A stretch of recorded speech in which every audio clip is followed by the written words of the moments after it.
Welcome to a new episode of Mostly Mets Monday. We have a lot to talk about today, including Pete Alonso being delusional with his contract demands, uh, a possible replacement in Anthony Santander. Are the Mets still in on Bregman?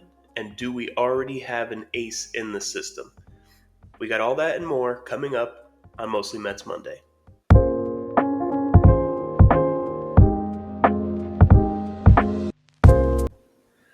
Okay, first, I just want to start off by getting into the white elephant basically in the room. We don't know what's going on with Pete Alonso right now. There's reports that he's asking for 175 to 200 million dollars in a contract, and there's reports that the Mets have offered 3 years, 90 million, um, which is probably more money in AAV than you would think, but you're getting a deal because it's less years. If he's really asking for $200 million, if him and Scott Boras are asking for $200 million, they're completely delusional. In this market, the way it is for first baseman, you're not getting that money. You look at Christian Walker, who's the best comp in this free agent market, and he got 3 years, 60 million. $20 million a year for 3 years. Now he is older, he's 4 years older, but he's an elite defender at first base. He's not as good a hitter, but overall, he's not that far off from Pete. So to think that you're going to get that much more money than Christian Walker is just ridiculous. You look at Paul Goldschmidt, who is on the downside of his career. I think he signed for $14 million for a year. Josh Bell, who just got signed yesterday, he got, I think, $6 million a year. So for Pete to be asking for 25, $30 million a year for 6, 7 years, it's crazy. And if he's gonna stick with that, then I think David Stearns and the Mets are comfortable just letting him walk. Just they're not just because we're all sentimental doesn't mean that the organization is going to make a bad decision. Um, I think he is currently the best free agent fit out there for this lineup. Not that he's the best hitter available, but he is the best fit in this lineup available. But there may be other options that we can turn to. Um, so that's first. I want a resolution in this. I want us to either know whether we have them or not. I just want it to be over with. And I mean, come on, $200 million. It's not going to happen. I understand money's crazy. You look at Juan Soto making $800 million, but he's a generational player. He's a real difference maker of a player. Alonso is there just for protection in the lineup. You just need another power bat. And I just have a feeling that he's another team is going to come in, whether it's the Giants or the Blue Jays or the Mariners, and just offer him what he wants, and he's going to be gone. They're teams that are desperate for offense. They're teams that are, a team like Toronto who throws money at every available free agent and everyone turns them down. Eventually, they're going to get one of them, and I think honestly, I think that might be Pete. I think they can play Vladdy at third base or have Pete DH, or they can make it work somehow. The Mariners, another thing. I know they're wanting to shed some money, but he could go there. But that's where hitters kind of go to die. You don't go to Seattle. They don't you don't perform there. It's a big ballpark. It's hard to hit home runs there. Or the Giants, who keep getting also turned down for big free agents, and they want to make a splash with Buster Posey. Um, they did sign Willie Adames. Maybe they want Pete Alonso to pair with him, and maybe they have a decent offense there. I just feel like one of those teams is going to eventually cave and give him what he wants. The Mets aren't that team that's going to do that. I think there are other options. I hate to say it, but at this point, it's kind of Stearns has to say, take what we're offering, or we're going to move on. We're not going to sit here all day and wait while everybody else goes off the board, because it's not working out for us. Um, and really, that brings me to my next point. All right, now I'm going to talk about a guy who, if you asked me at the beginning of this offseason or even a week ago, I would have never thought that there was a chance that he would be on the Mets. But after we found out that the Mets offered Teoscar Hernandez a contract before he ended up going back to the Dodgers, I think it became a real possibility. and that's Anthony Santander. He is, in many ways, he profiles the same offensively as Pete. He doesn't have the same track record. It's only been a couple years that he's done it. I think 2 years ago he hit 33 home runs. The year after it was 28, and then last year, career year at 29, he hit 44 home runs. So he seems to be maybe on the upswing. And at 29, he's not too old to where maybe he figured something out and maybe he tapped into something. Now, his average numbers did go down last year, so maybe he was focusing more on power. Maybe that was what they were working with him on doing, tapping into a little more of that power. Because he went from being around a 250, 260 hitter to I think last year he was right around 230. So he really is just a slugging kind of guy. He doesn't give you much of anything defensively or on the bases. So I think if they were to go in that direction, it would be to put him at DH, which I don't know that that's necessarily Stearns' MO of doing. He likes guys who can fill in at a bunch of positions to be DH. But I think that if you're losing Alonso's bat, which you may very well be if he's being ridiculous with his demands, then Santander is the next best thing in terms of a bat to fill that hole in the lineup, that power hole in the lineup. So I think, like I said, he would be more of a DH option, and that would include moving Vientos to first base and maybe having Beatty or Mauricio play third. Um, I don't love the idea of moving Vientos to first base. I think it's going to mess with his confidence. I've said it before. Um, Moving him now after he's worked hard at least becoming a serviceable third baseman. He's never going to be a great third baseman. He just doesn't have that kind of quick twitch, they call it, that speed to get to the ball quickly. He'll make the plays that he has to make most of the time, and he has a great arm. So I don't love the idea of losing his arm at first base. First baseman, they definitely don't make as many throws as a third baseman, and that's really his defensive ability is his arm.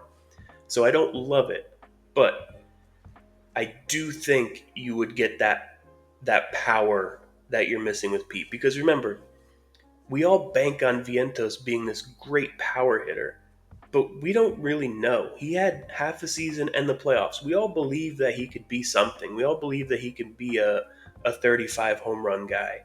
Uh, but we don't know. He's a 25-year-old kid who just came up, really got his first real shot last year, and he impressed, but who knows if it was a fluke? It could very easily be a fluke. So I think you need an established bat in there. Um, and I think the perfect guy if you can't get Alonso is Santander. Um, his average is low, obviously. He's just a power hitter, but that's really what Pete is at this point in his career too. His last couple years, his average has been way down, and even his home runs are down. So it may be Santander's on his way up and Pete Alonso's on his way down, and we end up getting a better player at probably a much better contract. There's reports that Santander at this point understands that he's probably going to get only a couple years and higher AAV for a couple years, which is I think kind of the direction the Mets are going into if it's correct that they offered Pete a 3-year deal. So I think that's if Pete ends up signing elsewhere and we get Santander, I think we call it a wash, and we understand that yes, we're sentimental to Pete, but this guy's going to produce the same basically, or at least very close to or very similar to what Pete gave us. Um, that's one option in lineup construction for the Mets. The last option to fill out this lineup is one that we heard a lot of a week or two ago. It was really gaining steam and looked like it was going to happen quickly. But we haven't heard anything in the last week or so. Is Alex Bregman? Um, Bregman would be great defensively. He's a good overall hitter. He's not the power hitter that I think the Mets need in the lineup, but he is a good overall as a player. He's the best available free agent because he's a great defender. He's an extra base hits guy. He's not a power guy. He's not a home run guy. He's not going to hit 40 home runs. That's not him anymore. The thing Obviously, if you get Bregman, Vientos moves to first base.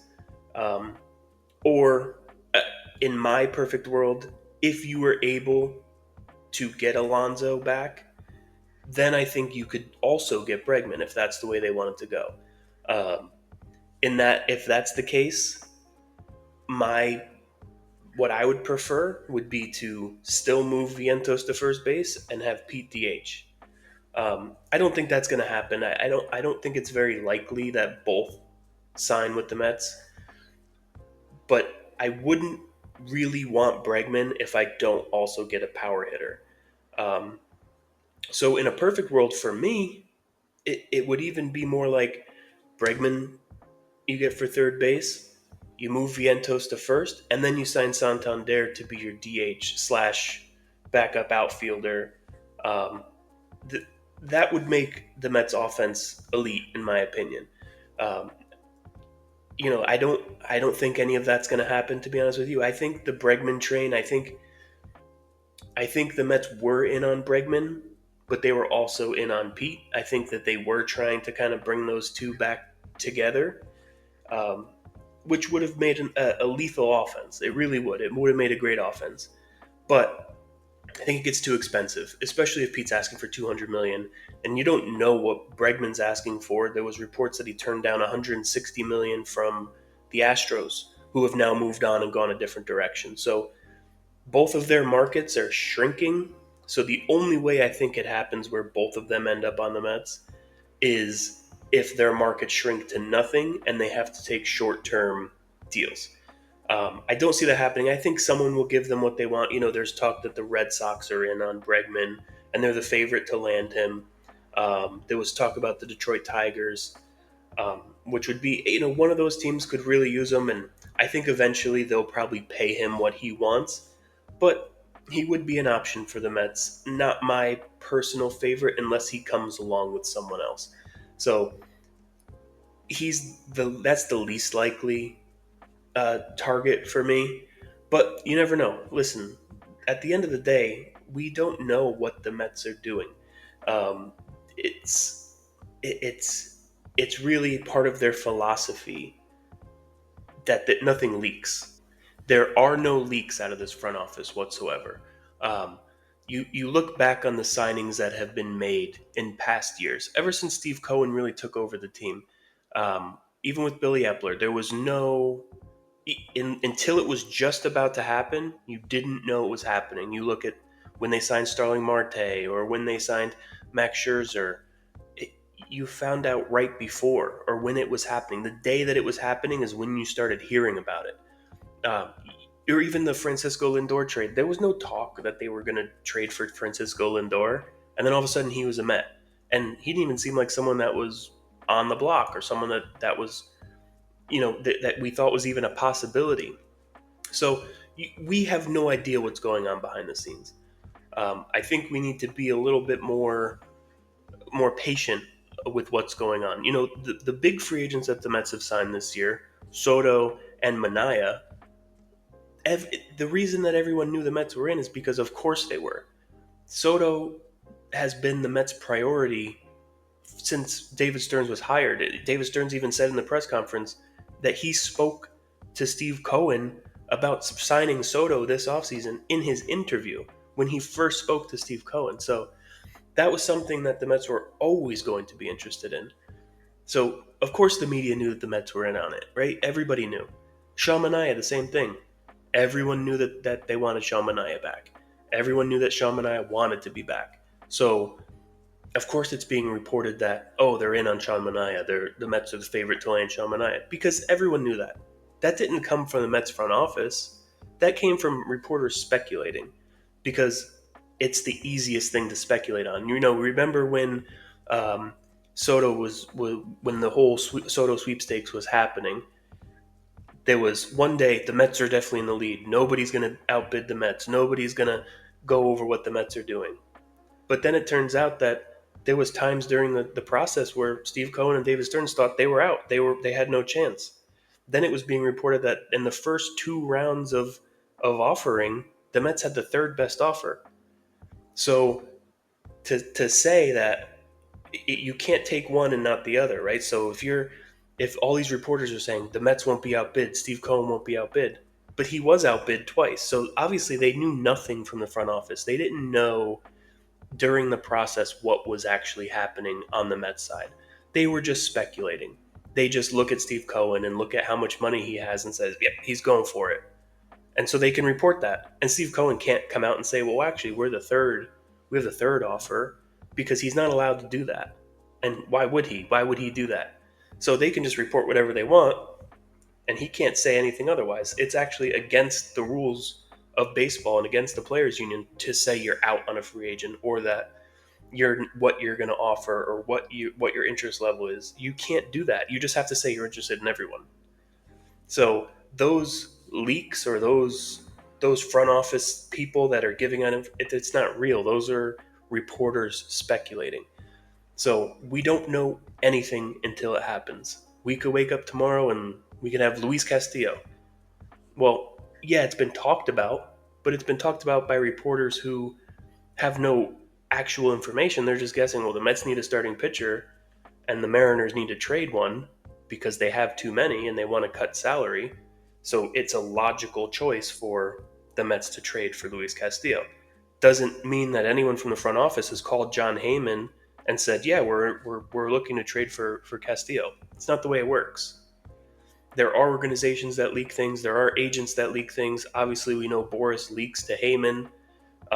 And that's not a knock on Heyman. I know he had that thing where people called him. It's he's good at his job. Boris knows that he'll report what he says, and he leaks out through him. He's just his preferred leak source. I don't. That's why I think we just need to calm down and let Stearns do what he's doing, because I know it's getting harder. We're all getting impatient. We want it to happen, and it's getting later in the season, in the off season. Stearns is just waiting guys out. He's trying to find deals. That's what he's done his whole career.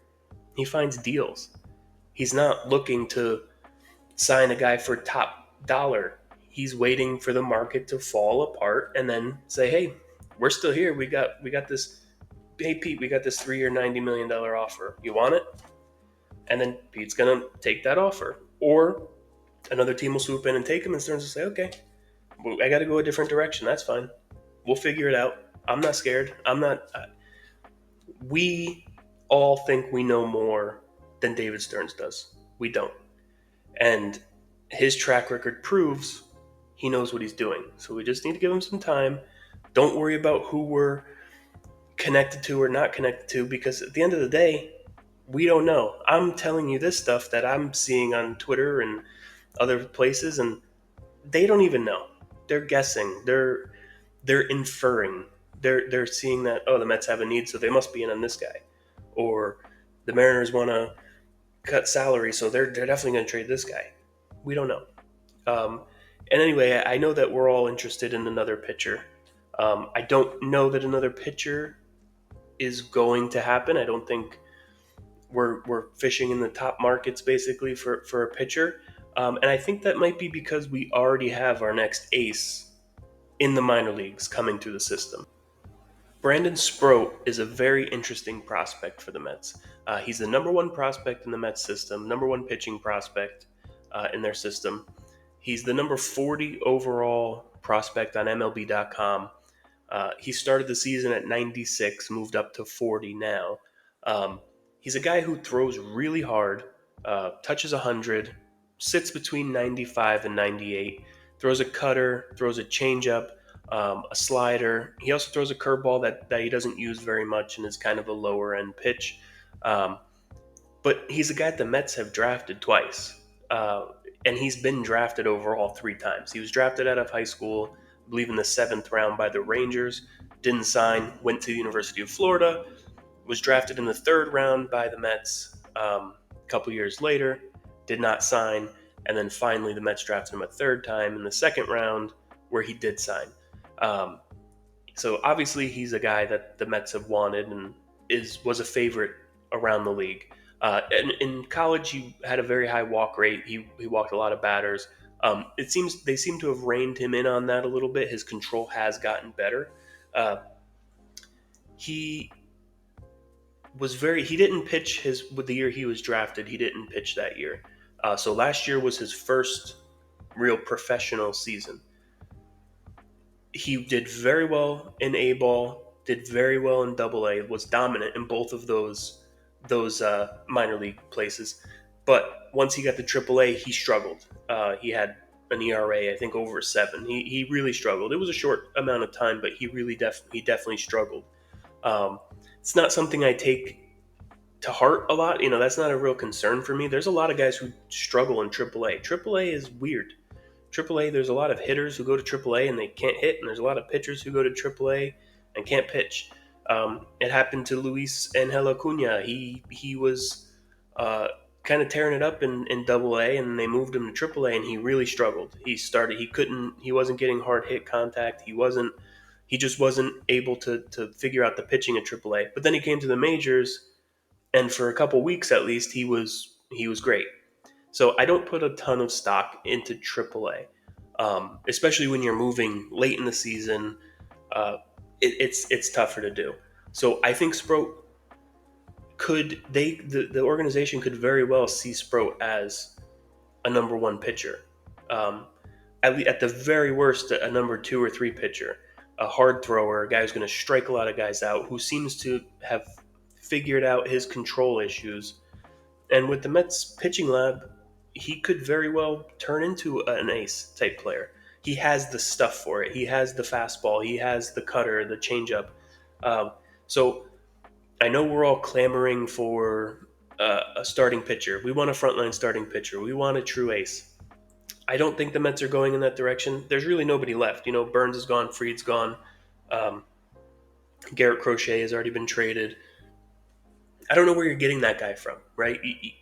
I don't, unless you're going for Luis Castillo, who's at this point in his career, he's not an ace. He's more of a number 2 starter, and he's aging. So I still think he'd be worth it because his contract isn't that crazy. It's 3 years or 4 years, a little over $20 million a year.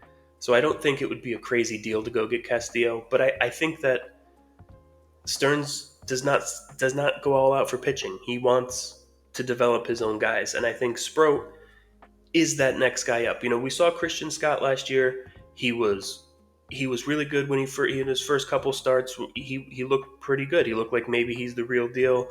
Then he got hit around a little bit, and then he got hurt, and now he's going to be out all of this season. So he's not someone you can really bank on for the future. Once a guy gets hurt, you don't know how they're going to come back, especially if they're going to miss basically a year and a half of baseball. So I think Sprout is who they really think. Sprout is who they really think could be their ace moving forward. There's a couple other guys. Jonah Tong. He's a younger guy. I think he's only about 21 years old. He didn't get past Double A last year, but he performed really well. He's another guy who looked really good. So he's another guy who throws hard, upper 90s. But he still has work to do before he gets to the majors. He's not ready yet. He's probably more of, 2 years away. And Nolan McLean, another guy, he was another college pitcher, I believe. He was a two-way player. I don't know if he still is a two-way player. I think he does a little bit of it, but I think he's focused more on pitching now. Another guy, really good stuff. He's still figuring it out. He's not ready yet. But there is pitching prospects in the minor leagues. Now, I don't know that they're all aces. You never know what's going to happen with those kind of guys. But it looks like Sproat, if there's an injury to the pitching staff, or Griffin Canning doesn't perform well, or Frankie Montas doesn't perform well, or someone has to go to the bullpen, Brandon Sproat's that next guy up now. As long as he comes out in spring training and pitches well, he'll probably start the year in the minors. So he's that first man up, like how Christian Scott was their first minor leaguer up last year. Once the veterans are worn through, once you really, Adrian Hauser gets DFA'd last year. Once those moves start happening during the year, Sproat is the first guy to come up. And I like what they have in him. Whether he'll ever be a top line starting pitcher, who knows? But he's a legitimate top of the rotation pitching prospect.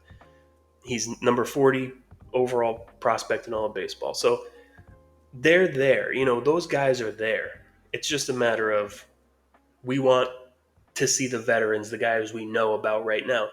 But the best teams develop their own pitching. The best teams create aces. They don't sign guys for $250 million. They bring them up and they develop them. Another thing, uh, I'm seeing rumors. I don't know where they came from. I don't know if they're real. That there's people who want Jacob DeGrom back and that he's available for a trade. Guys, he's 36 years old and he's never healthy. The best thing the Mets ever did was let him walk away. First off, he didn't want to be here. He didn't like New York. He did not want to be here. He's from Florida. He's a Southern guy. He did not like New York. So the best thing they ever did was not re-sign DeGrom. Did it hurt when he left? Absolutely. We all wanted him back. But now that you think back on it, it was the right decision. So we don't want DeGrom back. If he's healthy, sure, yeah, it'd be great. But he's not going to be healthy. He's never healthy, and he has a full no trade clause, and he doesn't want to be back in New York. So the idea that you're getting DeGrom, it's not going to happen. Um, let's focus on the young guys, developing them.